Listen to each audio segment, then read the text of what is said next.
बिस्मिल्लाहिर्रहमानिर्रहीम अस्सलाम वालेकुम। आप यूट्यूब चैनल देख रहे हैं। मैं हूं मलक असद जवेद। आज का व्लॉग परदेसियों के नाम।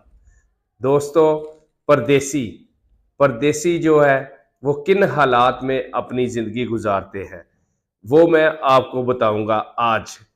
परदेसी किसको कहते हैं? दो किस्म के परदेसी होते हैं। एक परदेसी वो होता है कि जो वहाँ पर जाकर सेटल हो जाता है। जो सेटल हो जाता है उसके लिए वहाँ पर ज़िंदगी गुजारना बहुत आसान होती है।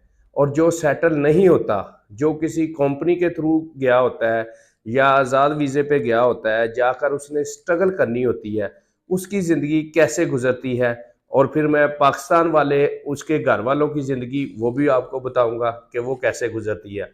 तो सबसे पहले जो परदेसी भाई होता है ना, वो परदेसी भाई एक तो ये समझ ले कि हम पाकिस्तान में रहते हैं।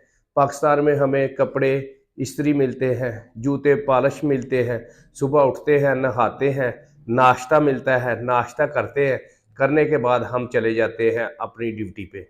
ड्यूटी पर कर ड्यूटी करने के बाद जब हम वापस आते हैं, तो वापस आकर भी हमें घर में खाना-शाना मिलता है। फिर हम बाहर निकल जाते हैं दोस्तों के साथ गपशप लगाने। गपशप लगाकर हम वापस आ जाते हैं और आकर हमें खाना-शाना मिलता है, हम सो जाते हैं, सुबह उठते हैं, फिर ऐसे ही रूटीन के मुताबिक ये काम, ये पाकिस्तान में जो जॉब करते हैं उनका काम। जो परदेसी होता है, परदेसी सुबह-सुबह उठता है, नमाज़ पढ़ता है, उसके बाद आटा गूँधता है, आटा गूँधने के बाद वो रोटी बनाता है, रोटी बनाने के बाद वो नाश्ता करता है, नाश्ता करने के बाद अपनी दिहाड़ी पे चला जाता है। वहाँ दिहाड़ी पर जाकर वहाँ लोगों की बातें सुनता है, काम करता है। सारा दिन जब थक हार के वो घर वापस आता है, तो उसको क्या पता चलता है, अब फिर मैंने वही काम करना है।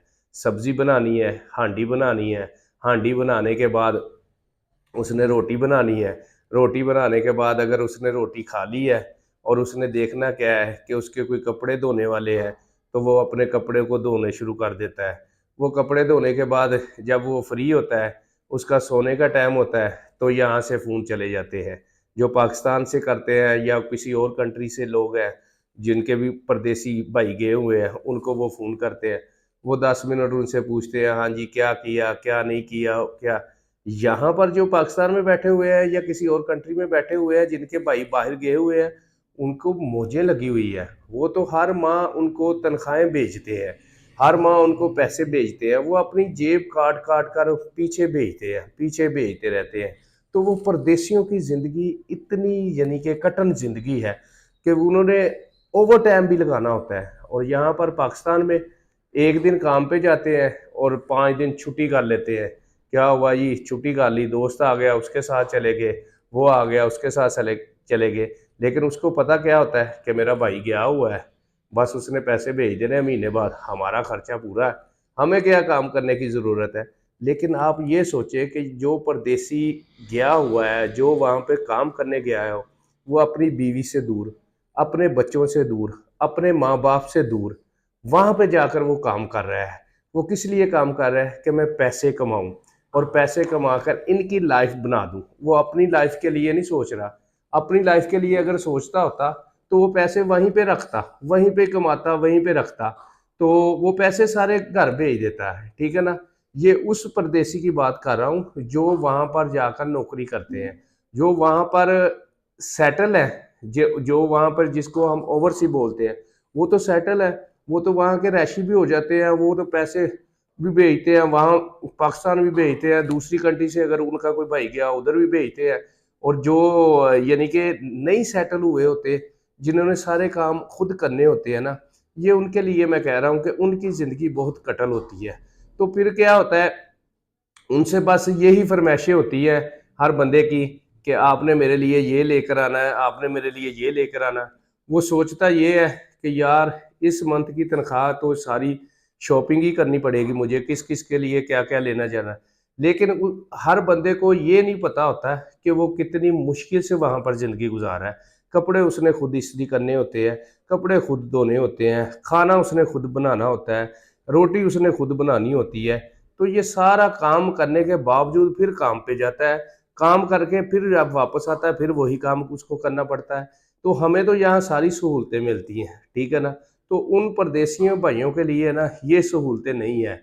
माँ की पकी हुई रोटी नहीं है उनके पास, बीवी की पकी हुई हांडी नहीं है, बीवी की पकी हुई रोटी नहीं है। अच्छा, एक आपको मैं वाकया सुनाता हूँ। अभी चंद दिन पहले ही मेरी नज़र में एक वाकया आया। ये सऊदी अरब का वाकया था। कोई पाकिस्तान से बंदा आना सऊदी अरब गया हुआ था। कोई उसको 30-35 साल हो गए थे वहाँ पे वो जॉब वगैरह करता था, हर माह तनख्वाह भेज देता था, जो भी था भेजता था। लेकिन इस दौरान वो पाकिस्तान भी आया करता था, पाकिस्तान भी आया था, गया था, चला गया था, आ जाता था। तो इस दौरान क्या हुआ, एक ना उसकी फ़ोन कॉल हुई, अपनी बेगम के साथ उसकी बात हुई। तो उसने बेगम को कहा कि बेगम, मुझे है ना 35 से 40 साल हो गया इधर, अब मैं थक गया हूँ, मुझसे है ना काम नहीं हो रहा है। उसकी उम्र 55-60 साल हो गई थी। अब मैं थक गया हूँ, मुझसे काम नहीं हो रहा है। तो मेरा दिल चाह रहा है कि अब मैं है ना वापस आ जाऊँ और वापस आकर है ना अपने घर रहूँ, बच्चों के पास रहूँ, तेरे पास रहूँ और अपने ख़ानदान से मिलूँ। तो बस यही मेरी अब ज़िंदगी का मकसद है। तो आगे से उसकी बेगम ने क्या कहा उसे, उसने कहा नहीं नहीं, अभी नहीं आपने आना, अभी आपने 2 साल और लगाने हैं। मेरी जो बहन है ना उसने इतना बड़ा घर बना लिया है, उसने गाड़ियां भी ले ली है। आप अभी तो हमने सिर्फ गाड़ी बनाया है, अभी तो हमने गाड़ी नहीं ली, अभी हमने गाड़ी लेनी है, अभी हमने घर बनाया है। आप ऐसा करें 2 साल और लगा ले तो फिर आ जाना, उतने में बच्चे भी बड़े हो जाएंगे, सारा कुछ हो जाएगा। तो ये समझ ले कि ये उसको घर की फरमाइशें जो है ना ये उसको कह रही हैं। तो थोड़ी देर बाद है ना उसका फ़ोन बंद हो जाता है।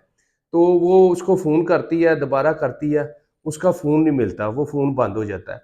वो जिस कमरे में रह रहा होता है ना, वहाँ पर 1-2 और भी बंदे रह रहे होते हैं। वो उनका नंबर भी उन्होंने घर दिया होता है। वो उसको फ़ोन करता है। वो उसको जब फ़ोन करता है तो वो उसकी बेगम उसको फ़ोन करती है कि वो मेरा फ़ोन नहीं उठा रहा है, क्या हुआ है? मेरा फ़ोन क्यों नहीं उठा रहा? तो वो जाता है, जाकर देखता है तो उसकी डेथ हो गई होती है। वो मर गया होता है। उसकी ख्वाहिश ये दिल में ही रह गई होती है। वो कह रहा है कि मेरा दिल कर रहा है कि मैं घर वापस आ जाऊँ। तो आगे से उसको क्या जवाब मिला है, अब पता नहीं उसने क्या उसे कहा, क्या नहीं कहा।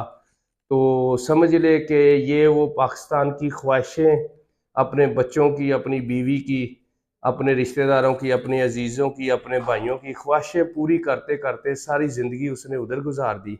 35 से 40 साल बड़ी ज़िंदगी है और पाकिस्तान में मुसलमानों की ज़िंदगी भी इतनी है, मेरा ख़्याल है कोई भी बंदा 50-60 साल में ही अब जा रहा है, ठीक है ना? तो उसकी भी 55-60 साल उम्र हो गई थी, तो उसको पता नहीं क्या उसकी दिल पे कितनी बुरी बात कोई लगी हो, तो उसकी डेथ होगी।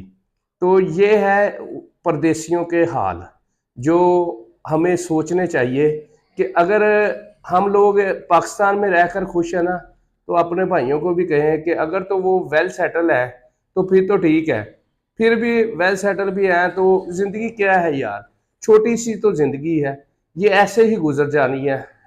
ऐसे चुटकी लगाए अभी साल बदल गया, ऐसे लगाए अभी साल बदल गया।